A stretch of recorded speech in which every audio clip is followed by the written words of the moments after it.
Piper Cheyenne se acidentou durante a decolagem em Canela, no Rio Grande do Sul, neste domingo. A aeronave atingiu algumas edificações antes de cair numa loja de imóveis, de acordo com os bombeiros locais. Ainda não se sabe ao certo o número de vítimas, nem no avião, nem em solo. Grupos de pilotos indicam que todos os passageiros eram da mesma família.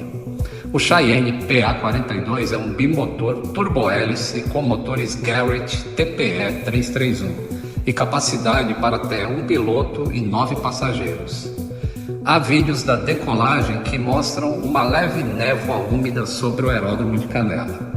A altitude em Canela é de 2.700 pés e a pista tem 1.200 metros de comprimento. Muito triste essas perdas em épocas de fim de ano. Minhas condolências aos familiares das vítimas.